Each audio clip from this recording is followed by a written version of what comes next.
Stop, that's my wife! That's what the mountain man roared in the snow-choked street, just as the gavel came down and the crowd laughed at the woman being sold for $1. A ragged coat on her shoulders, a rope at her wrist. This wasn't justice.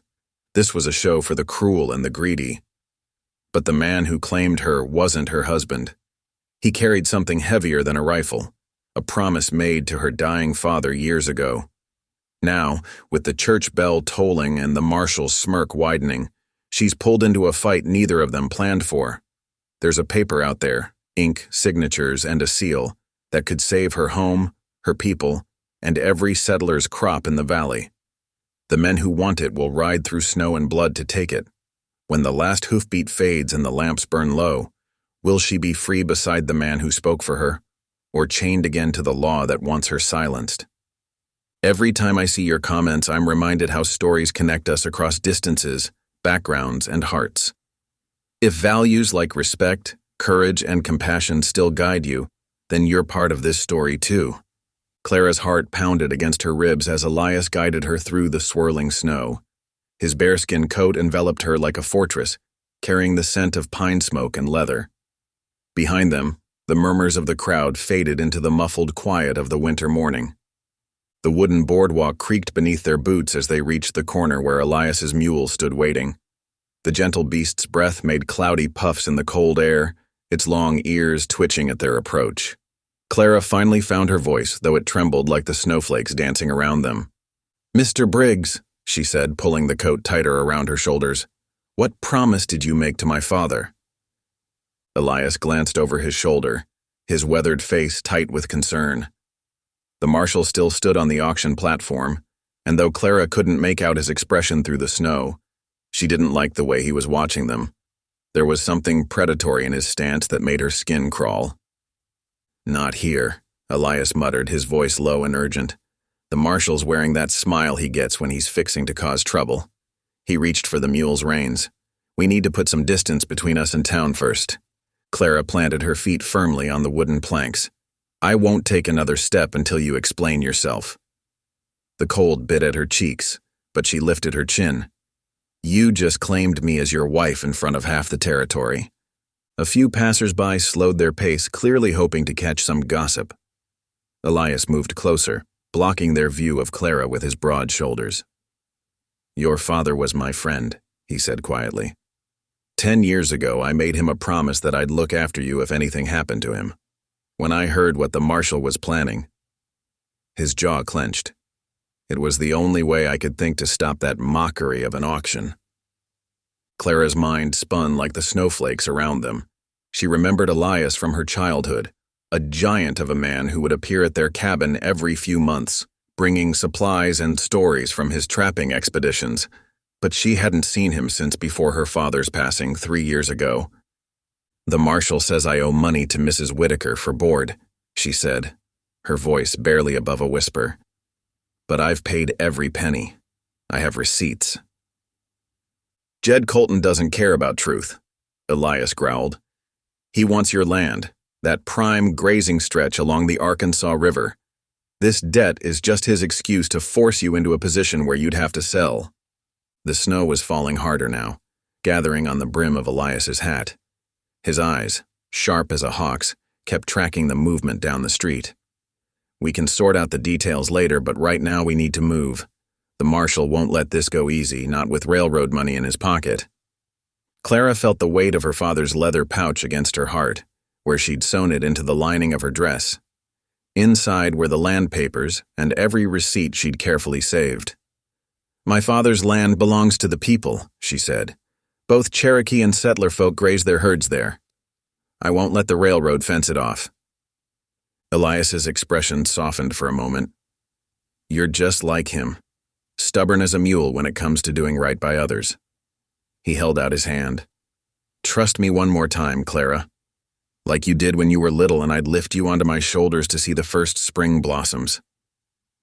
The memory hit her like warm sunshine through the snow, the scent of dogwood flowers, her father's laughter, and Elias's strong hands making her feel like she could touch the sky. Before she could respond, a sharp whistle cut through the air. "Marshal's calling his deputies," Elias said tersely. "We've lingered too long." He gestured to the mule. Whatever you decide to do about our supposed marriage later, right now you need to come with me, please. Clara looked back toward the saloon. Marshal Colton was indeed gathering his men, their badges glinting dully in the winter light. His broad face still wore that satisfied smile, like a cat watching a mouse hole. She thought of the stories she'd heard, of other women forced into similar auctions, of land stolen through forged documents and false arrests. She took Elias's offered hand. His fingers were rough with calluses but warm and steady as he helped her onto the mule. Without a word, he untied the reins and led them away from the boardwalk, into the swirling curtain of snow that was quickly erasing their tracks. Behind them, Clara heard the marshal's laugh carry on the wind, and she knew with certainty that this was only the beginning of their troubles. The snow had stopped, but darkness was creeping in fast. Elias kept one hand on the mule's lead rope and the other near Clara's knee, steadying her when the trail grew rough. His bearskin coat still draped around her shoulders, shielding her from the bitter wind that whistled through the winter bare branches. "Your father saved my life," Elias said, breaking the long silence. His voice was low and gravelly, meant only for her ears. 7 years back, I was tracking a wounded elk up in the high country. Got careless, took a tumble down a ravine, broke my leg real bad. Clara leaned forward, trying to see his face in the gathering dusk. "I remember that winter," she said. "Father was gone for nearly 2 weeks. Elias nodded, ducking under a low-hanging branch. "He found me half frozen in that gulch, splinted my leg, shared his supplies, got me down the mountain somehow." He paused, helping the mule navigate a tricky stretch of ice-slicked rocks. "Never asked for nothing in return, but I owed him everything." The wind carried the sharp scent of wood smoke, and Clara spotted a faint orange glow through the trees ahead. Elias's camp. Her legs had gone numb from the cold ride, and her mind felt just as frozen, still trying to make sense of the morning's events. "When your father knew his time was coming," Elias continued, "he called me to his bedside, made me promise to watch over you if trouble ever came calling." His voice grew rough with emotion. "Said you were strong as hickory, but sometimes too proud to ask for help." Clara felt tears sting her eyes. That sounded exactly like her father. "I didn't want to leave the settlement," she admitted. "But after Father passed, it felt like the walls were closing in. Everyone watching, waiting to see if I'd fail at managing on my own." They reached a small clearing where a canvas lean-to was pitched against a rocky outcrop. A neat fire burned beneath it, protected from the wind, and Clara could smell something cooking. Her stomach growled, reminding her she hadn't eaten since yesterday. "Mrs. Whitaker hired me to cook and sew," she continued as Elias helped her down from the mule. Her legs wobbled like a newborn colt's.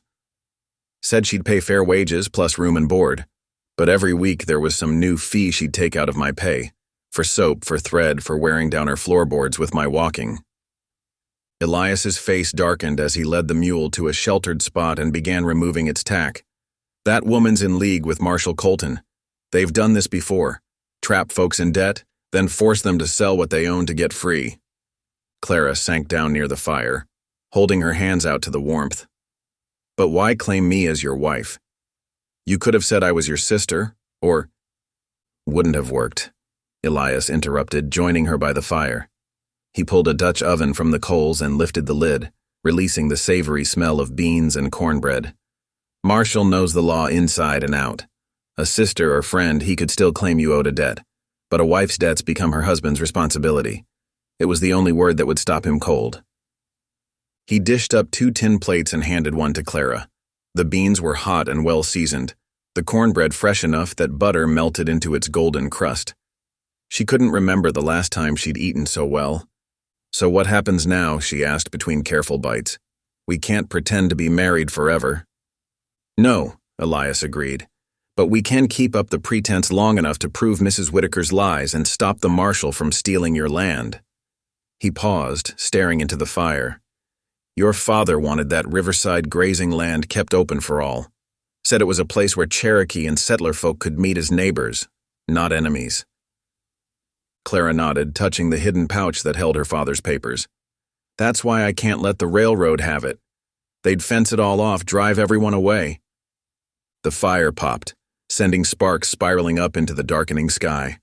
Elias suddenly went still, his head cocked like a deer catching a scent. Clara followed his gaze to the ridge above their camp, where a darker shadow moved against the purple dusk, a rider watching them. "Don't look directly," Elias murmured, casually reaching for another piece of cornbread. "Been sensing someone trailing us since we left town. Marshall's got eyes everywhere." Clara's hand trembled as she set down her plate. The rider's silhouette lingered for another moment, then melted away into the gathering night. But the weight of being watched remained, heavy as the winter clouds gathering overhead. "Try to rest," Elias said quietly, adding another log to the fire. "I'll keep watch. Tomorrow we'll need to decide our next move." Dawn painted the eastern sky in pale gold when Clara emerged from the lean-to. Her breath clouded in the frigid air as she watched Elias methodically break down their camp, his movements quick and practiced. The bearskin coat hung heavy on her shoulders, but she was grateful for its warmth against the biting cold. "We'll take the high trail," Elias said, securing their few supplies to his pack mule. He gestured to a sturdy brown mare tethered nearby. "That's Maple. She's steady on mountain paths. Won't give you any trouble." Clara approached the horse, letting her sniff her outstretched hand. The mare's coat was thick with winter fur, her dark eyes gentle. "She's beautiful," Clara murmured, running her fingers through the horse's coarse mane. "Mount up," Elias advised, already swinging onto his mule. "We've got hard riding ahead." The snow grew deeper as they climbed, pristine white drifts that sparkled in the morning sun. Their animals plowed through belly deep in places, sending up clouds of powder with each struggling step. Clara's toes had gone numb inside her worn boots, and her fingers ached despite the wool mittens Elias had given her. By midday, her teeth were chattering so hard she could barely speak. Elias glanced back, concern etching his weathered face. "Not much further to the line shack," he said, "just over that next ridge." The simple log structure appeared like an answer to prayer, tucked into a protected hollow beneath towering pines. Smoke still curled from its stone chimney. Elias had apparently kept the fire banked from his last visit. Clara nearly fell from Maple's saddle, her legs too stiff to hold her. "Get inside," Elias ordered, catching her elbow. "Fire needs building up, and there's coffee fixings on the shelf." The line shack was rough but solid, with one small window, thick log walls, and a packed dirt floor. A narrow cot stood against one wall, while shelves held basic provisions: coffee, beans, dried meat, and ammunition. Clara huddled near the stone hearth, feeding kindling to the glowing coals while Elias tended to the animals. When he returned, his expression was grim. "Found tracks in the fresh snow," he said, checking the prime on his rifle. "3 riders, maybe 4, following our trail." Clara's hands shook as she poured coffee into tin cups. "The marshal? Likely." Elias accepted the coffee with a nod of thanks. "I'm going to scout the ridges, make sure they haven't split up to circle around." He pulled on his heavy coat. "Bar the door behind me. Don't open it unless you hear 3 knocks, pause, then 2 more." While he was gone, Clara kept busy. She swept the dirt floor, arranged their supplies, and put a pot of venison stew on to simmer. The familiar tasks helped calm her nerves, though she started at every creak of the wind-blown shutters. The sun was setting when Elias returned, stamping snow from his boots. After giving the agreed-upon knock pattern, he entered quickly, bringing a blast of cold air with him. "They're following our general direction," he reported, "but the snow's slowing them down too." Over bowls of hot stew, Clara finally spoke of what had been weighing on her mind. "There's something you should know," she began, stirring her spoon through the rich broth. "The land my father left me. It's not just any plot. It's the river bend south of Gold Creek with all that good grazing land on both sides." Elias's spoon paused halfway to his mouth. "The wide meadow where the Cherokee graze their horses? That's prime land." Clara nodded. "Father always said it should stay open, available to all. But last month a man from the railroad came sniffing around, offered to buy it for less than half what it's worth." Her voice hardened. "When I refused, he started making threats about eminent domain and government orders. Keep that quiet for now, Elias warned. That land's worth killing for, especially with the railroad pushing west. A long, mournful howl cut through the night, startlingly close. Clara jumped, nearly dropping her bowl. Elias was on his feet in an instant, rifle ready as he moved to the door. Another howl answered the first. Then silence fell. Just wolves, Elias said after a moment, though he kept his rifle close. Hunting in the deep snow. He turned from the door, his face thoughtful. We'll sleep in shifts tonight.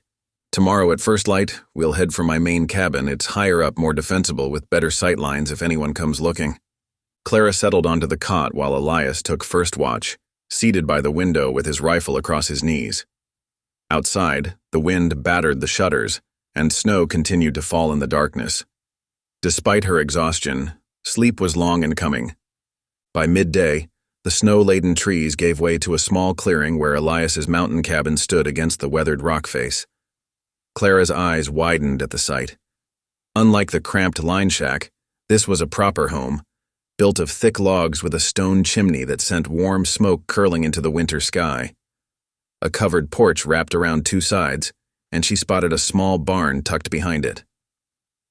"Home sweet home," Elias said, helping her down from Maple's saddle. His large hands steadied her as her boots crunched in the fresh snow. Inside, warmth enveloped them like a blessing. Clara stood in the doorway, taking in the tidy main room with its swept wooden floors and carefully arranged furniture. Shelves lined one wall, filled with gleaming jars of preserved fruits and vegetables. Animal pelts, fox, rabbit, and beaver, hung on the walls, adding both decoration and insulation. "You keep a neater home than most men I know," Clara said, running her finger along a spotless shelf. Elias shrugged, stoking the banked fire in the large stone fireplace. "Ma taught me proper housekeeping before she passed.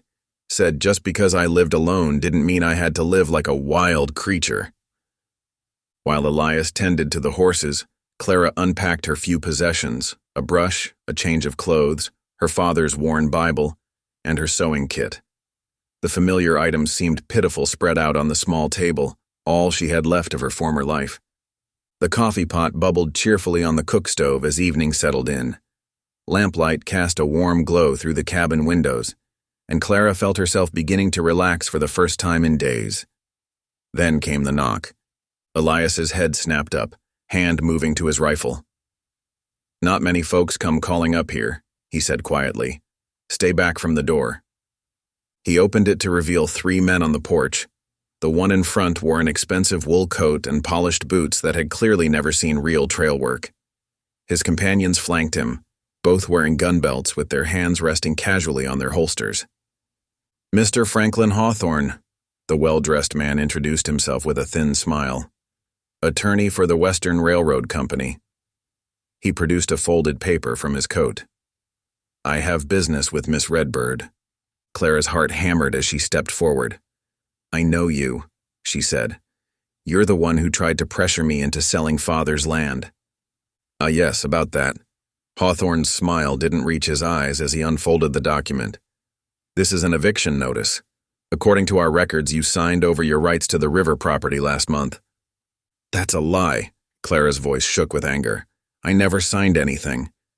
"Nevertheless, we have the documentation." Hawthorne's tone remained maddeningly calm. "However, the railroad is prepared to be generous.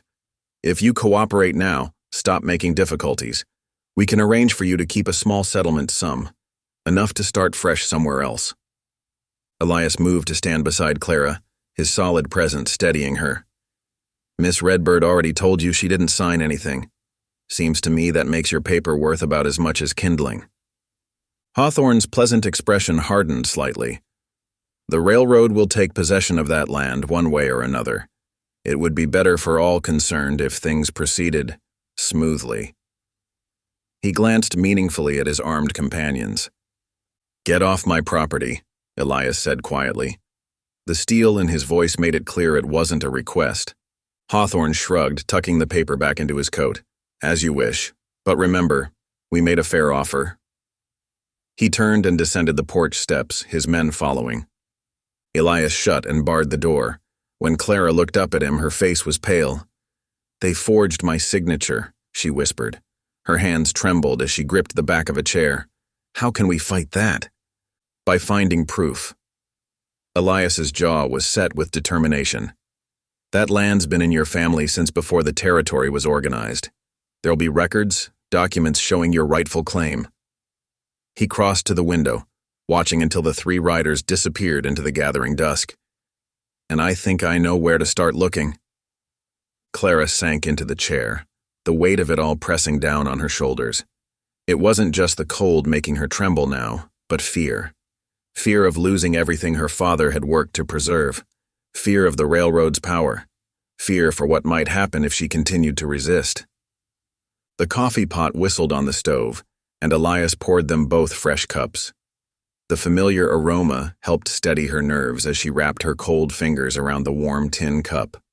Tomorrow they would begin their search for proof, but tonight at least they were safe in this mountain stronghold, with sturdy walls between them and those who meant them harm. Morning light filtered through the cabin's frost-covered windows, as Elias spread a worn map across the table. Clara leaned in, watching as his weathered finger traced a route southward through the mountains. Fort Garland's here, he said, tapping a spot on the yellowed paper. Your father would have registered his treaty papers there when the fort was first built. Those documents will show your rightful claim to the riverland. Clara studied the winding trail marked on the map, her brow furrowing. That's 3 days' ride, maybe more in this weather. Outside, heavy clouds threatened more snow, and the wind whistled through the pine trees. 4 days, likely, Elias agreed. But it's our best chance at proving your ownership before the railroad men try something worse than forged papers. Clara wrapped her shawl tighter, weighing the risks.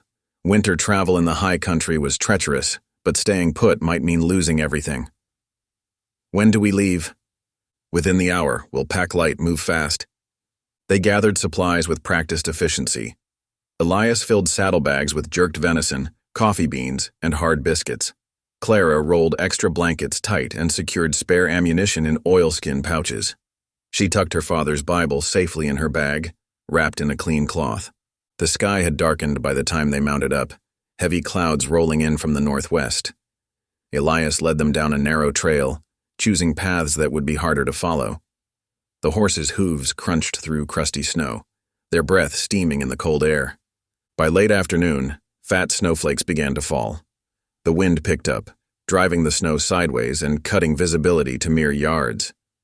Elias reined in beside a rocky outcropping that formed a natural windbreak. We'll camp here, he called over the rising wind. That hollow there will give us some shelter. They made camp efficiently, working together as if they'd done it for years instead of days. While Elias set snares in the brush where rabbit tracks marked the snow, Clara got a small fire going, sheltering the flames until they caught properly. The hollow proved a good choice, the rock walls reflecting heat back from their fire. Clara stirred a pot of coffee while Elias checked his snares. He returned with 2 plump rabbits, which they soon had roasting on greenwood spits. As they ate, Clara watched Elias's face in the firelight.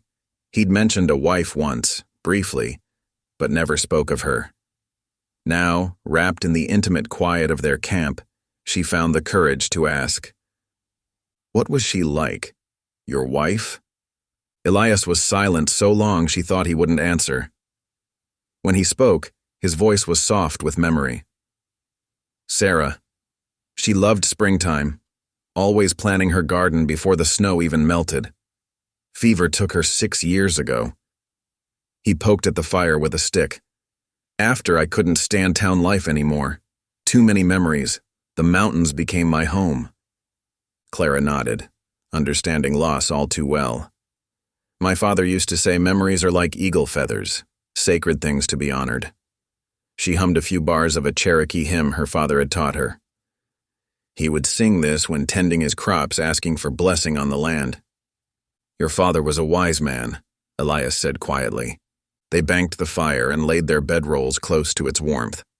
The wind had died down, leaving an intense silence broken only by the occasional pop of burning wood. Clara drifted off to the familiar sounds of night birds and the distant cry of a coyote.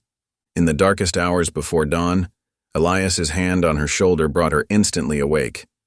He pressed a finger to his lips, then pointed to his ear. Clara held her breath, listening. There, the muffled sound of hoofbeats carrying through the snow. Elias eased his rifle from its scabbard, moving to the edge of their hollow.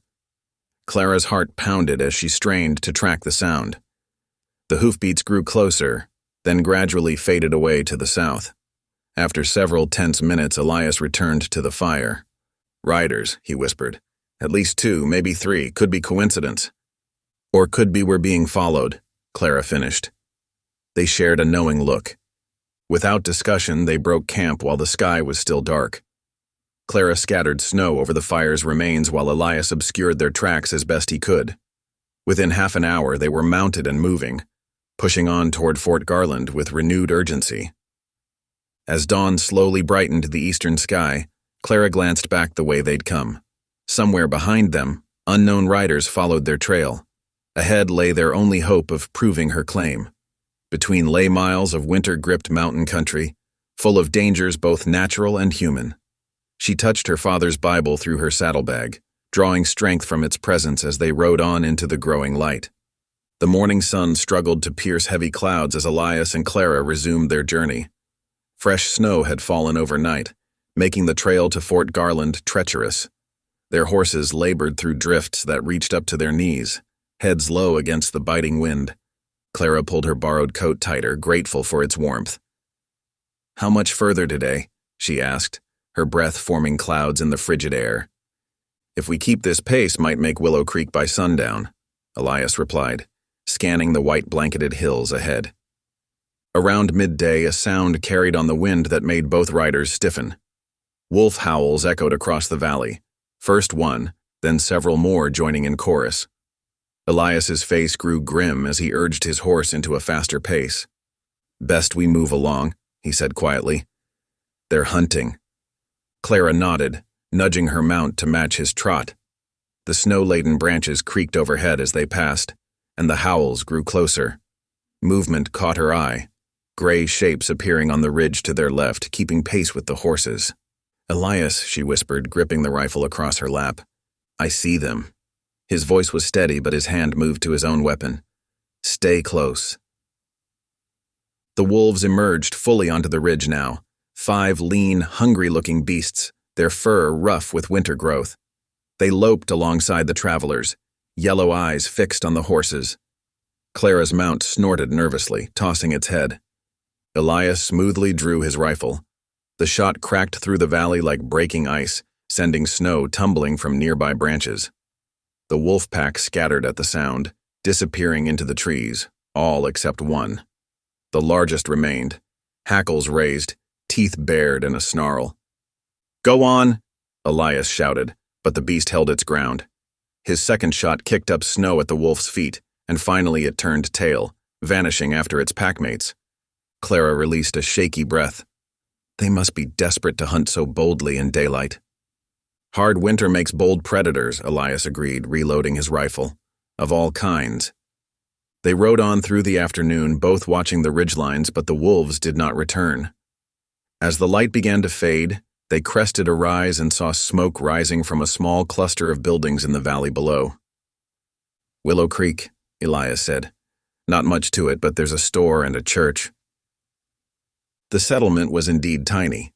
Just a general store, a church, and a few scattered cabins. They rode up to the church first, a simple one-room building with a small cross mounted above its door. As they dismounted, the door opened, spilling warm lamplight onto the snow. "Welcome, travelers," called a weathered voice. A gray-haired man in a preacher's collar stepped out. His eyes widened as they fell on Clara. "Why, little Clara Redbird, is that you?" Clara stared at the older man for a moment before recognition dawned. "Reverend Cole?" "I hardly believed my eyes when Elias mentioned Willow Creek, but you're still here." The Reverend smiled warmly. "Where else would I be? Your father used to bring you here when he'd trade. You've grown into quite the young lady." He looked between her and Elias. "You both look half frozen. Come in, there's stew on the stove." The church's small kitchen was blessedly warm. Soon they sat at a worn table, bowls of hot stew before them while Reverend Cole poured coffee. "So," the Reverend said, settling into his chair, "what brings you two through these parts in such weather?" Clara exchanged a glance with Elias before explaining their situation, the false debt, the auction, the railroad's claim on her father's land. Cole listened gravely, his lined face growing troubled. "The railroad's reach is long indeed," he said finally. "Their men came through here last month, talking about progress and prosperity. But their methods—" He shook his head. "Sometimes justice wears no badge but the Lord's, child. Remember that. We're hoping the fort's records will prove Clara's claim," Elias said. Cole nodded slowly. "A good plan. But take care. You're not the only ones on these trails." In the morning, after a night's rest in the church's back room, they visited the general store. The shopkeeper, a thin man with spectacles, helped them stock up on supplies, coffee, flour, salt pork, and ammunition. As Clara packed the supplies in their saddlebags, Elias studied the ground near their horses' tracks from yesterday. "Fresh prints," he said quietly when Clara approached. "At least 2 horses came through early this morning, heading the same way we are." Clara touched her father's Bible through her coat. "Then we'd best not delay." They mounted up, waving goodbye to Reverend Cole, who stood in the church doorway. As they rode out of Willow Creek, the sun finally broke through the clouds, making the snow-covered landscape glitter like diamonds. But Clara couldn't shake the feeling that somewhere behind them, unknown riders were following their trail. The bitter wind cut through their clothes like icy daggers as Clara and Elias made their way toward Fort Garland. Even wrapped in multiple layers of wool blankets, Clara couldn't stop shivering. Her teeth chattered as she hunched lower in the saddle, trying to shield her face from the relentless gusts. "How much longer?" she called out to Elias, her voice nearly lost in the wind. He turned in his saddle, his beard crusted with frost. "Look there," he said, pointing ahead through the swirling snow. "See that flash of color?" Clara squinted against the brightness of the snow. Through the haze of winter air, she spotted something moving. The United States flag atop Fort Garland, snapping in the wind against the pale morning sky. "We'll reach it by mid-morning," Elias said, "but there's one last challenge ahead." That challenge soon became clear as they approached the river that separated them from the fort. Ice stretched across much of its surface, but the middle still ran swift and dark. Steam rose from the water's surface in the frigid air. Elias dismounted and tested the ice near the bank with his boot. "We'll have to lead the horses across," he said. "Stay close to me and watch your step." They began the treacherous crossing, leading their nervous mounts carefully over the slick surface. The horses' hooves crunched through the thin layer of snow covering the ice. Clara's boots slipped with each step, and her heart pounded as she heard the ice creaking beneath them. Halfway across, her foot hit a patch of bare ice. Clara's legs went out from under her, and she pitched toward the dark water churning through the center gap. A scream caught in her throat. But before she could fall, Elias's strong hand grabbed her arm, yanking her upright. "I've got you," he said, his grip firm until she found her footing. "Just a few more steps." They made it to the other bank, both breathing hard. Clara's legs trembled from more than just cold as they remounted and approached the fort's wooden gates. Fort Garland's walls rose before them, solid and imposing. A sentry called down from above, and after Elias explained their business, the gates creaked open. Inside, the fort bustled with activity. Soldiers drilling in the yard, supply wagons being unloaded, smoke rising from multiple chimneys. They found their way to the administrative office, where a young army clerk sat at a desk piled with papers. He looked up at them through wire-rimmed spectacles. "Treaty records?" he said after hearing their request. "Those would be in the records room. Down that hallway, last door on the left. Mind you keep everything in order." The records room was dim and dusty, lit only by 2 small windows. Rows of wooden file cabinets lined the walls, and shelves sagged under the weight of leather-bound ledgers. Clara's heart sank at the sight of so many documents. "Where do we even start?" she whispered. "Methodically," Elias replied, already pulling open a drawer. "We'll find it." They searched for over an hour, carefully examining yellowed papers and faded ink. Clara's fingers grew dusty as she turned page after page of treaties and land grants. Finally, in a bottom drawer marked Indian Territory, Arkansas River Region, she found what they were looking for. "Elias," she called softly. "Here." The treaty papers were just as she remembered them, her father's bold signature at the bottom, alongside those of 2 witnesses and the United States Indian agent.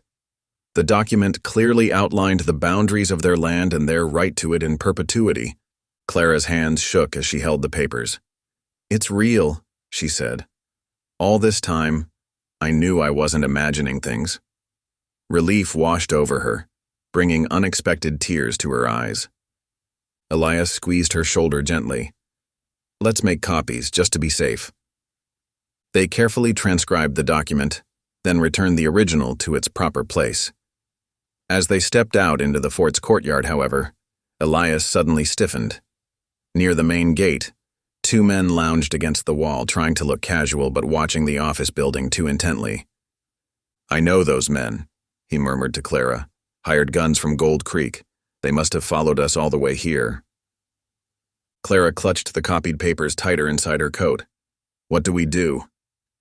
"We stay here tonight," Elias decided. "The fort offers guest quarters, and those men won't try anything inside an army post." The clerk helped them arrange lodging, a simple room with 2 narrow beds and a small stove. As darkness fell outside, Clara sat on her bed, watching the copied treaty papers in the lamplight. "Try to rest," Elias said from his position near the door. "We're safe here for now, and those papers aren't going anywhere." Clara nodded, tucking the precious documents securely inside her father's Bible. For the first time in days, she lay down without fear, nodding her stomach. The army's presence outside, and the proof of her claim finally in her possession, allowed her to relax into true sleep at last. Dawn painted the sky in pale grays as Clara and Elias prepared to leave Fort Garland. Light snow drifted down, dusting their shoulders and the horses' manes with white flakes. The fort's massive gates creaked open, and they rode out into the steel-colored morning. "We'll avoid the main trail," Elias said in a low voice, steering his mount toward a stand of aspens. "Those men will expect us to head straight back." Clara nodded, following his lead. The horses' hooves made soft, crunching sounds in the fresh snow as they wove between the white-barked trees. Their trunks rose like pale ghosts in the dim light, leaves rattling softly overhead despite the winter's cold. They rode in tense silence through the morning, stopping only briefly to let the horses drink from a half-frozen stream. Clara kept glancing over her shoulder, expecting to see riders emerging from the trees at any moment. The weight of the treaty papers pressed against her chest where she'd tucked them inside her coat. Near midday, the sharp crack of gunfire split the air. Clara's horse jerked its head up, snorting in alarm. 2 more shots followed, not aimed directly at them, but close enough to send a clear message. "Warning shots," Elias growled, scanning the ridge behind them. "Railroad men trying to spook us." "They're getting bolder," Clara said, her heart pounding as she gripped her reins tighter. "Yeah." Elias kicked his horse into a faster pace. "This way, there's a canyon ahead that'll give us cover." They urged their mounts forward, weaving through increasingly rocky terrain. The canyon walls rose around them, rust-colored stone streaked with snow. The path narrowed until they had to ride single file, Elias leading the way through the twisting passage. More shots echoed behind them, the sound bouncing off the canyon walls. Clara ducked lower in her saddle, praying the shots wouldn't get any closer. Their horses' breathing grew labored as they pushed through the difficult terrain, steam rising from their flanks despite the cold. The sun was setting by the time they emerged from the canyon, painting the sky in deep orange and purple. They came upon a creek, its surface frozen solid beneath a fresh dusting of snow.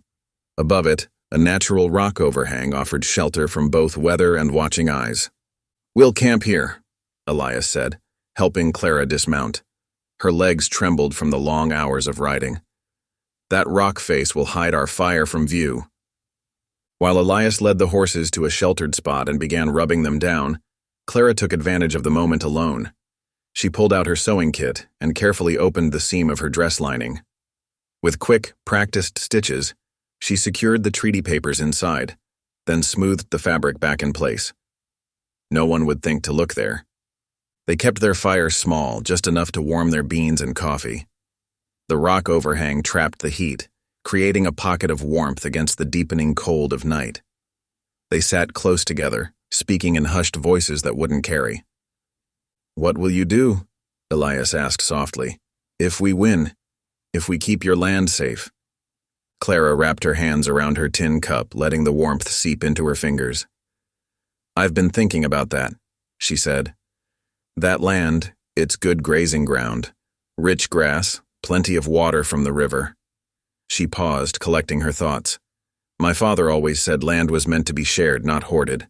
I'd like to see it used as common pasture, open to both settlers and Cherokee kin, a place where people might learn to work together instead of fighting." Elias nodded slowly, stirring the fire with a stick. "That's a fine dream," he said. "This town could use more of that spirit. Been too long watching the powerful take whatever they want, leaving honest folks to scrape by on nothing." He looked up at her. "Your father was right about sharing the land. Might be the only way to build something that lasts." In the distance, coyotes began their evening chorus, their wild voices rising and falling in the darkness. Clara shivered, though not entirely from cold. The sound reminded her how far they were from safety, how much still stood between them and home. Elias noticed her discomfort and added more wood to their small fire. The flames rose higher, pushing back the shadows under their rocky shelter. "Get some rest," he said, settling his rifle across his knees. "I'll keep watch first. Those railroad men won't catch us sleeping." Clara arranged her blankets close to the fire's warmth, but sleep was slow to come. She lay awake for a long while, listening to the coyote's song mixing with the soft crackle of the fire and Elias's steady breathing. The treaty papers rustled faintly against her side when she moved, a constant reminder of everything at stake. Snow fell in thick, gentle curtains as Clara and Elias guided their horses toward Gold Creek. The flakes caught in Clara's eyelashes, and she blinked them away, watching the familiar landscape emerge through the white veil. Fence posts wore caps of fresh snow, and the distant mountains had disappeared behind the weather. By mid-afternoon, wisps of smoke from homestead chimneys rose into the gray sky, signaling they were nearing town. Clara's heart quickened as they approached. Would the townspeople welcome them, or had the railroad's influence poisoned their reception? Her question was answered as they rounded the first bend in the road. Farmers stood in clusters near their fence lines, and townsfolk had gathered along the muddy street. They waved and called out, moving closer as Clara and Elias slowed their mounts. "Miss Redbird," Sarah Miller, the baker's wife, hurried forward. "We heard about the railroad trying to take your land. Is it true they're planning to force folks off their properties?" More people pressed close, faces worried. Clara exchanged a glance with Elias before addressing the crowd. "The railroad means to take what isn't theirs," she said clearly. "They've already tried to claim my father's riverland with false papers." A murmur of concern rippled through the gathering. Clara shared enough about the railroad's tactics to raise their alarm, but kept quiet about the treaty papers hidden in her dress. She noticed how the townspeople nodded and frowned, their own fears of the railroad's growing power reflected in their eyes. "We need to do something," declared Tom Wilson, the blacksmith. "Can't let them push us around like this." As dusk approached, the crowd moved to the town meeting hall, a long wooden building that served as church, schoolhouse, and gathering place. Lanterns cast a warm glow as people filled the benches, their voices rising in shared purpose. Mayor Brooks called the meeting to order, and Clara stood to tell her story. When she finished, the vote was unanimous. If she could prove her claim, the town would stand with her against the railroad's land grab. "We'll need money for lawyers," someone called out. "How about a dance?" "Tonight, right here." The suggestion was met with enthusiastic approval. Women hurried home to fetch food, while men cleared the benches to make room for dancing. Someone brought out a fiddle, another a guitar, and soon the hall hummed with activity. Clara watched in amazement as the community rallied around her cause.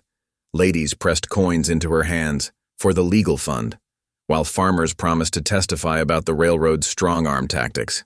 When the music started, young men approached to ask for dances, but Clara's eyes kept finding Elias. He stood against the wall, looking uncomfortable in the crowd. Making her way to his side, she touched his arm. "Dance with me?" she asked softly. Elias shifted his weight. "Been a long time since I did any dancing." "Then it's high time you remembered how—" She took his hand, surprised by how natural it felt. After a moment's hesitation, he followed her onto the floor. They moved awkwardly at first, but soon found their rhythm. Elias's large hand was gentle at her waist, and Clara felt some of the tension leave his shoulders as they turned to the music. Other couples smiled as they passed, and Clara realized how right it felt to be here with him, surrounded by friends instead of enemies. During a pause between songs, someone called for Clara to sing. She knew what they wanted. They'd heard about her voice from her days cooking at the boarding house. After a moment's thought, she chose a Cherokee hymn her father had taught her, one about hope and deliverance. The crowd fell silent as her clear voice filled the hall. Though few understood the words, the melody carried their meaning: faith, strength, and the promise of justice. Even the musicians stopped to listen, and Clara saw tears in more than one weather-worn face. When she finished, the quiet held for a long moment before applause broke out. The music resumed, livelier than ever, and laughter mixed with the stamp of boots and swish of skirts. Lantern light gleamed on happy faces as neighbors who'd been strangers just hours before clasped hands and spun together on the wooden floor. The dancing continued until the lamps burned low. As the last couples said their goodnights, Elias offered his arm to Clara for the walk to the boarding house. Snow was still falling, but softer now, and their boots left fresh tracks in the pristine white blanket covering the street. They walked in comfortable silence, both wrapped in the warmth of the evening's fellowship. For the first time since leaving Fort Garland, Clara felt truly at peace. The weight of the hidden papers seemed lighter, balanced by the knowledge that she and Elias no longer stood alone. At the boarding house steps, they paused. The falling snow caught the glow from nearby windows, creating halos of light in the darkness. Neither seemed eager to end the evening, to break this moment of quiet understanding between them. Morning sunlight glinted off fresh snow as Clara and Elias climbed the narrow stairs to Mr. Hemsworth's law office. The wooden steps creaked under their boots, and Clara gripped the treaty papers tightly through her dress pocket. A brass plate on the door read, "Edwin Hemsworth, Attorney at Law," in faded letters. Inside, the office smelled of leather-bound books and wood smoke from the pot-bellied stove. Mr. Hemsworth looked up from his desk, wire-rimmed spectacles catching the light from the window. His graying hair was neatly combed, and his vest showed signs of careful mending. "Miss Redbird, Mr. Briggs," he said, rising.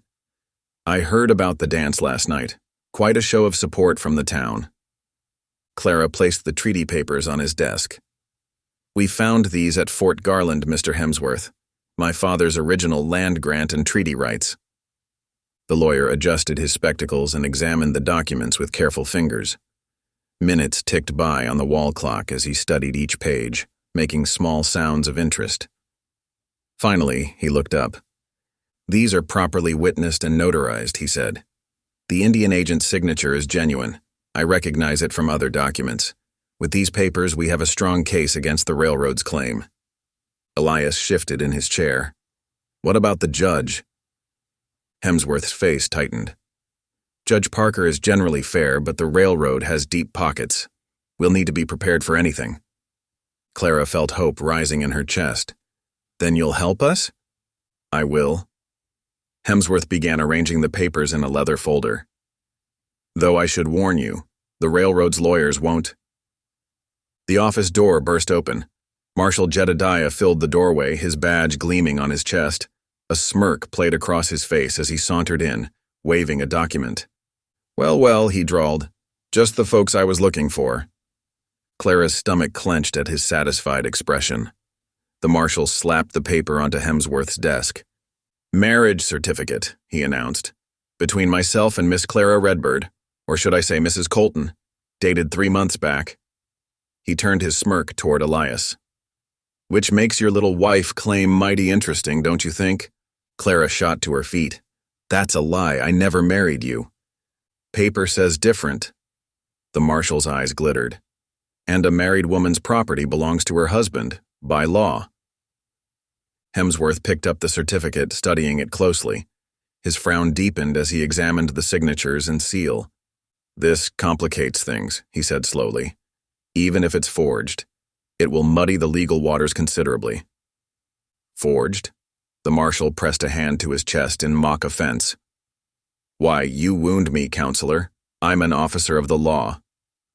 Elias stood, his shadow falling across the marshal. "You're a liar and a thief." "Careful now." Jedediah's hand drifted toward his gun. "Wouldn't want to add assaulting a lawman to your troubles." Hemsworth cleared his throat. "I'll need time to investigate this certificate's authenticity.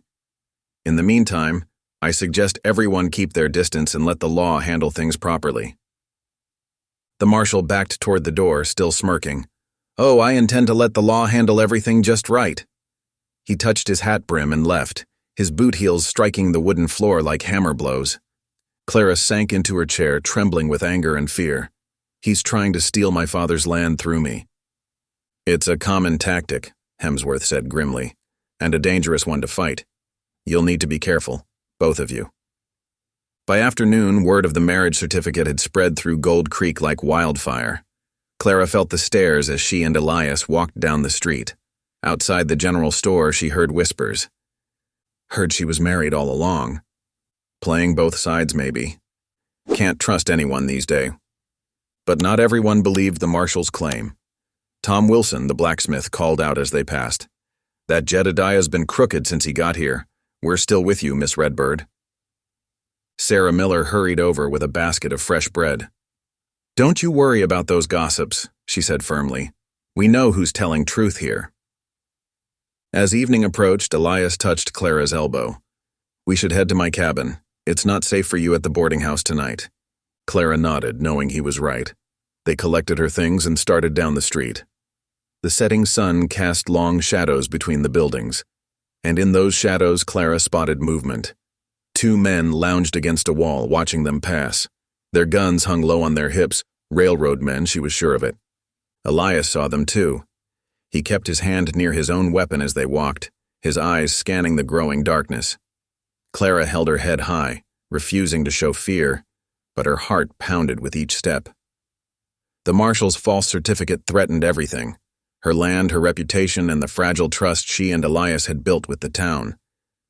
The railroad men made no move to follow, but their eyes tracked Clara and Elias until they disappeared around the bend in the road, heading toward the safety of the mountain cabin and whatever challenges tomorrow might bring. The cabin's warmth wrapped around Clara like a quilt as she stared into the crackling fire. Outside, wind whistled through pine boughs, carrying fresh snow against the windows. She paced the wooden floor, her shadow dancing on the log walls. "Maybe we should just leave," she said, turning to face Elias. "Head south to Cherokee Territory until this blows over." Elias looked up from his seat by the hearth, where he methodically ran a whetstone along his axe blade. The steady, scraping sound filled the silence before he spoke. "Running would hand your father's land right to them," he said. "That's exactly what the railroad wants. You gone so they can claim abandonment." Clara sank into a chair, twisting her hands in her lap. "But if the marshal jails me before the hearing—" "We won't let that happen." The whetstone made another pass along steel. Sparks glinted in the firelight. They fell quiet, each lost in thought as the evening deepened. Clara watched Elias work the axe blade, his movements sure and practiced. The familiar task seemed to calm him, though she noticed how his eyes lifted to check the windows at every unusual sound. Morning brought a rap at the door that made them both jump. Clara reached for the rifle, but Elias recognized Mr. Hemsworth's particular knock. The lawyer stomped snow from his boots as he entered, his breath visible in the cold air. "The judge set the hearing," he announced without preamble. 2 days from now, 10 o'clock sharp." He removed his snow-dusted hat. "But there's trouble brewing. The marshal's trying to have Clara arrested before then. Claims she's in contempt for defying his authority as her husband." Elias's jaw tightened. He can't prove that marriage is real.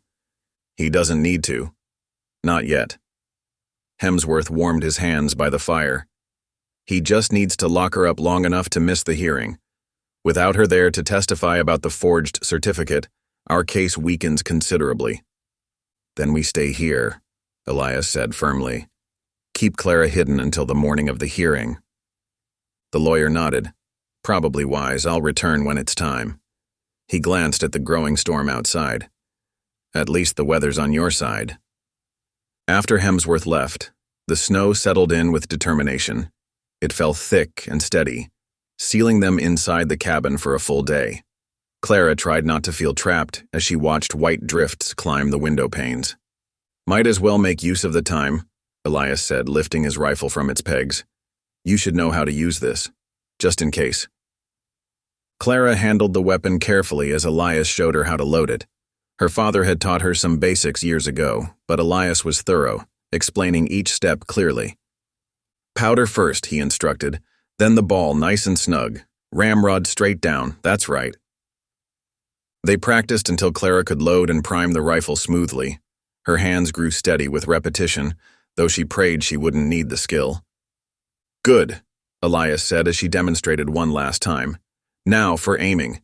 Sight along the barrel, both eyes open. The lesson carried them through the afternoon. As dusk approached, the snow finally began to ease. Clara had just finished cleaning the rifle when Elias stiffened, head cocked toward the window. Hoofbeats, he whispered. Clara set the rifle down silently and moved to his side. Elias eased one shutter open a crack, peering into the gathering darkness. His breath caught. Marshall's posse, he murmured. 6 men coming up the trail. Through the narrow gap, Clara could see dark shapes moving through the trees. Lantern light bobbed between trunks and metal clinked against saddles. The marshal's voice carried on the wind, ordering his men to spread out. They mean to surround us, Elias said, closing the shutter. His eyes met Clara's in the firelight. Are you ready? Clara felt her heart hammering but kept her voice steady. Ready. She lifted the rifle, checking the prime one last time. All their practice might prove necessary sooner than she'd thought. Elias moved efficiently around the cabin, dousing lamps and banking the fire. He positioned himself by the front window while Clara covered the back. The posse's approach was clearly audible now, boots crunching in snow, low voices conferring. Remember, Elias whispered, they'll try to provoke us into doing something foolish. Stay calm. Wait for them to make the first move. Clara nodded, though he couldn't see her in the darkness. She thought of her father's land, of the railroad's greed, of the marshal's smirking lies. The rifle felt solid in her hands as she steadied her breathing and waited. Heavy steps mounted the porch. A fist pounded the door. Marshal Jedediah Colton, a familiar voice boomed. Open up in the name of the law. Through the cabin's frosted windows, shadows moved in the lantern light. More men had joined the posse, their boots crunching in the fresh snow. Last warning, Marshal Jedediah bellowed. Send Clara Redbird out or we'll smoke you both out. Clara's hands tightened on the rifle. Across the room, Elias stood like a mountain, unmoved by the threats. You have no right, he shouted back. She's done nothing wrong. A sharp crack split the air as one of the posse members threw a burning torch onto the cabin's snow-covered roof. Though the flames sputtered in the wet snow, Clara's heart clenched at the threat. They'll burn it down, she whispered. Someone will get killed. Setting her rifle against the wall, she straightened her spine. I won't have blood shed over me. Elias reached for her arm. Clara, don't. My father taught me when to stand and when to yield, she said softly. This isn't worth dying over. Before he could stop her, she opened the door and stepped onto the porch, her head held high. The marshal's men surrounded her immediately. Cold iron circled her wrists as Marshal Jedediah approached, triumph gleaming in his eyes. Clara Redbird, you're under arrest for bigamy, he announced loudly. Seems you can't marry Briggs when you're already my wife. They marched her through the snow toward waiting horses. Behind them, Elias emerged unarmed, his face tight with controlled anger.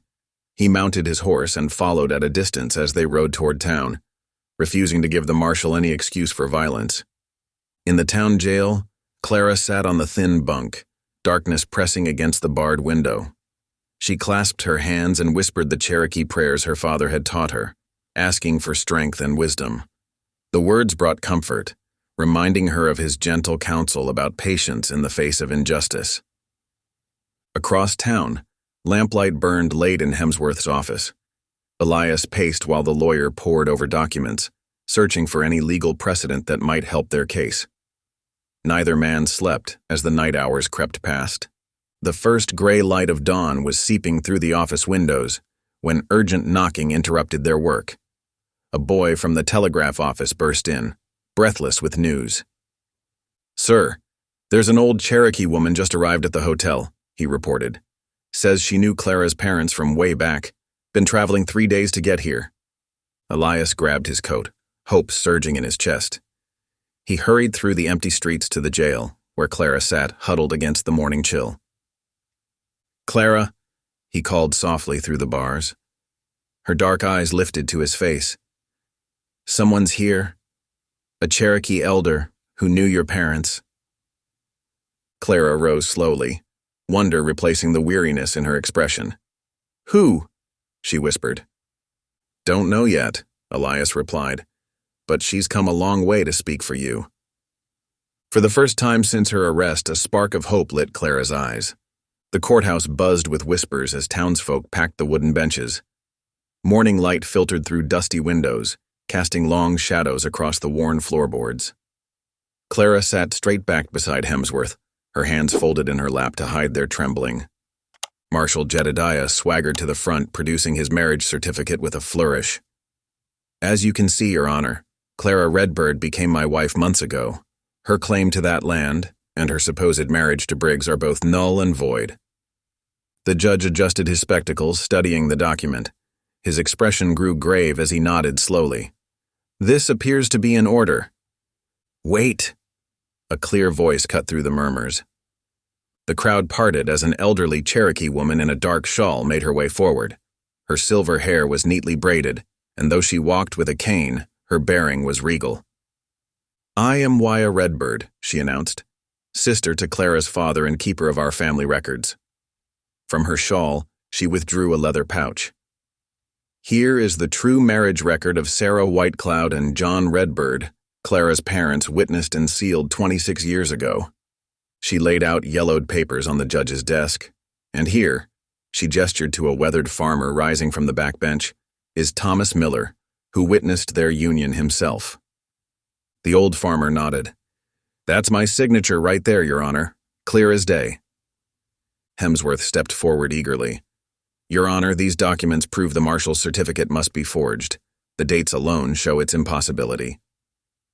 The judge compared the papers, his frown deepening. Every eye in the courthouse watched as he held the marshal's certificate to the light, then examined the Cherokee records again. "This evidence is conclusive," he declared. "Marshal Jedediah's document is clearly fraudulent. Deputies, take him into custody." The crowd erupted in cheers as the marshal's face turned purple with rage. 2 deputies moved to arrest him while the judge continued, "The treaty papers regarding the Redbird land are hereby declared valid and binding." Clara turned to Elias, tears streaming down her face. "Thank you," she whispered, "for everything." That evening, lamplight warmed the meeting hall's weathered walls as townsfolk and Cherokee families gathered shoulder to shoulder. Pine boughs and red winter berries decorated every window, their sweet scent mingling with wood smoke from the hearth.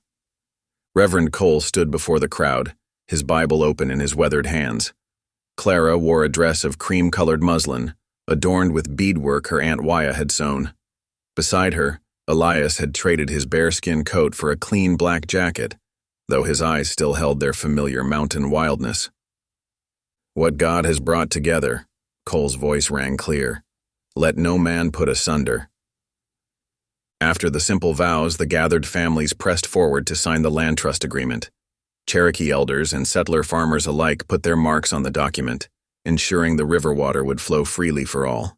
As stars emerged in the purple dusk, Elias helped Clara onto his horse. They rode together to the high ridge overlooking Gold Creek, where yellow lights dotted the valley like fallen stars. Silent snow drifted around them as they gazed down at their shared future. Hand in hand, they walked the path toward home, their cabin a warm beacon in the gathering night. What they had built together would last far longer than winter. Thank you for listening. Stories connect us in the most unexpected ways. If you felt that spark today, make sure you're subscribed.